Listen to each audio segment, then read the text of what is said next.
everyone, this is Chef Asif, the chef and the owner of 21 Spices here in Naples, Florida.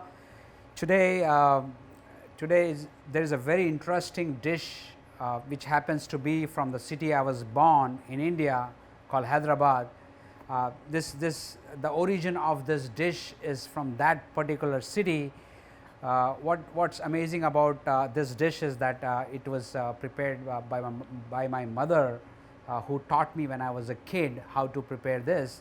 And today we will be preparing a vegetable biryani. So the main ingredients for vegetable biryani are, I took some mixed vegetable,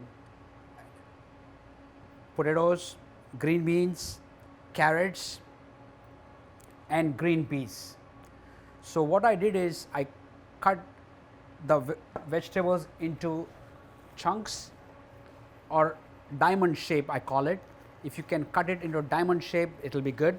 So I cut into diamond shape like this, and I have quick fried it individually. Potatoes have been fried, green beans, carrots, just quickly in a hot frying oil at 350-degree Fahrenheit, just for 2 minutes. Boom, fry it and take it out. This is how the vegetable look like.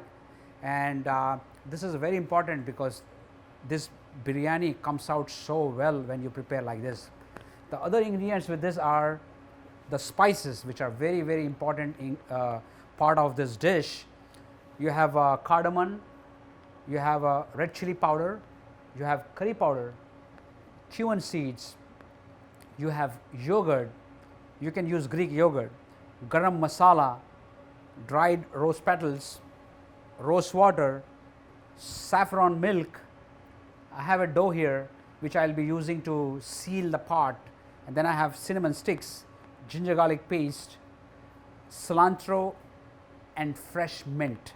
So let's start this this wonderful dish, which is going to be one of the star dish for vegetarians. If you are a vegetarian, you can prepare this dish anytime you want and people will love this. So let me add these green peas to it. Like you see, all these vegetables have been fried a little bit. I will add a little bit of yogurt, fresh yogurt to it. Look at this yogurt, and quickly I'll add some red chili powder, some curry powder. I'll put all these quantities in the recipe. A little bit garam masala, touch of salt,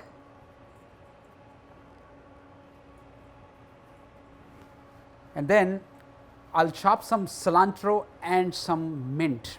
So let me take a little touch of cilantro leaves.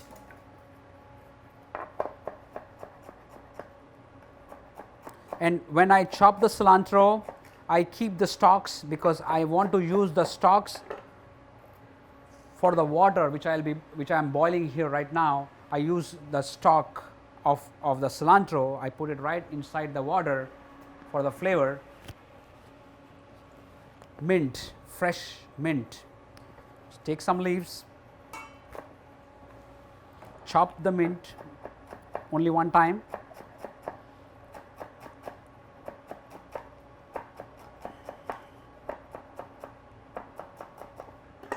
Add to this vegetable, mix it. So I will add a little touch of ginger garlic paste. Equal quantity of ginger and garlic turn it into a paste. Touch of ginger garlic paste.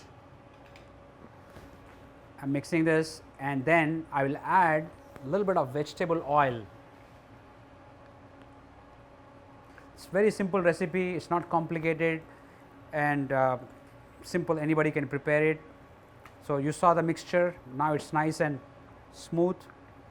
I just want it to be a little bit more loose. I will add a little touch of saffron milk in this right here. Also I will add into the rice. So next step is you have to cook the rice. So while cooking the rice, first step is you have to wash the rice, and then you have to soak the basmati rice. Now this basmati is a long grain rice, and you can find it in any store here.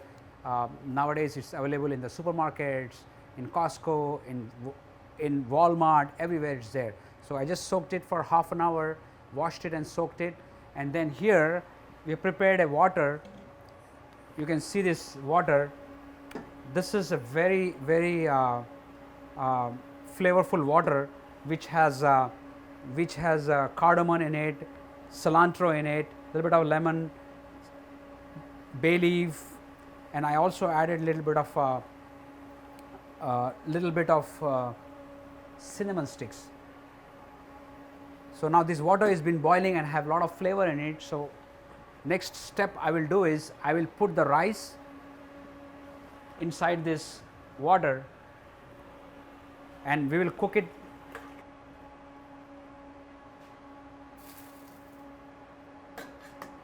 As I am cooking the rice here, it takes 10 to 15 minutes because you want rice to be cooked almost 80%. Every biryani is different. When it cooked vegetable biryani, the rice have to be very almost cooked. Why? Because these vegetables are almost done, so you don't want the vegetable to be overcooked. So this takes 10 to 15 minutes of time for the rice to be cooked almost 80%. As soon as it's done, I'll put a layer of vegetable and I'll put a layer of rice, and we will seal the pot and we will bake it. That way what happens is all the flavor stays intact, and you will see how I'll do it. So it looks like the rice is almost done. So now I'm going to drain the water, but before I drain the water, I already took out the whole spices which I put inside, like half cut lemon, cilantro leaves, bay leaf, and also the cinnamon sticks. I took it out. You don't want to be in the water because we don't want it to come in the food. But now I'll drain the water.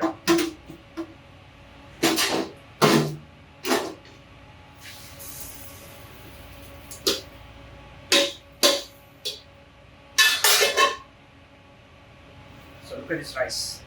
This rice, all the water is drained. So the next step, I'll show you what we're going to do. Now we're going to bring this specialty pot. This is available everywhere. It's called tagine, and if you have watched it, I have used this on the Food Network for preparing tandoori chicken. But you can use any kind of pot, and you can just seal it with aluminium. But here, what we'll do is we'll make the authentic way. Simple thing, and it's not complicated at all. So first, I'll add in a touch of ghee. Ghee is clarified butter. I'm going to coat the bottom with ghee and put this yogurt marinated vegetables, spices, everything in the bottom. And then on the top, what I do is I add this 80% cooked rice.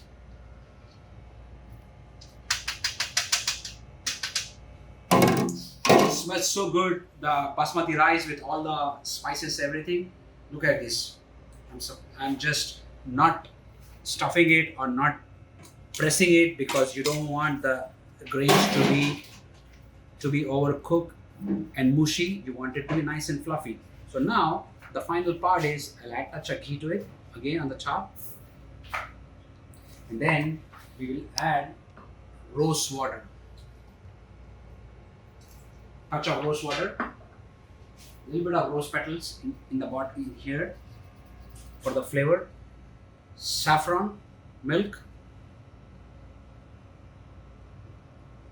Saffron gives very good flavor to the biryani, and believe me, when it's done with the spices, saffron, everything, it's amazing.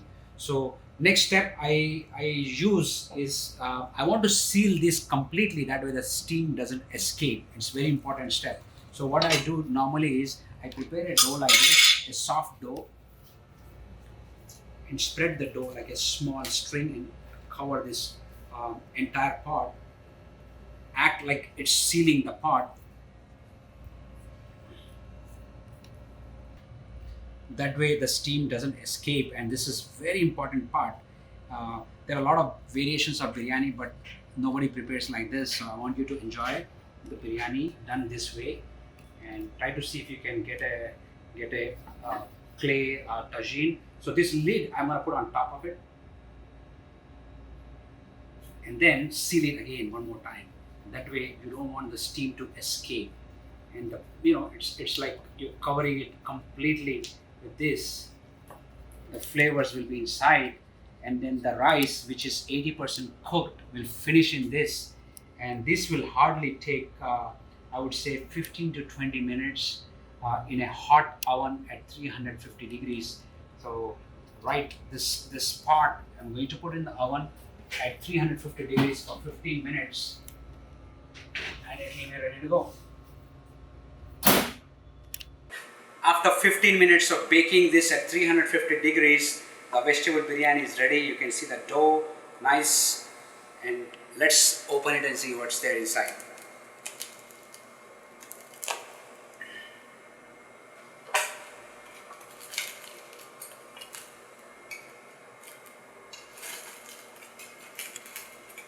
This dough really helps to seal the pot, so that the steam doesn't escape, and that is very important when you prepare biryani. Let's see. Here you go. Wow, smells so good. Look at the rice, nice and fluffy. I can smell all the flavors from the spices, saffron, basmati rice, the vegetables, and let's open and see inside. Look at the biryani. Wow, I love it. So this is, you see, the vegetables are all separated. It's not overcooked. Fantastic. I love it.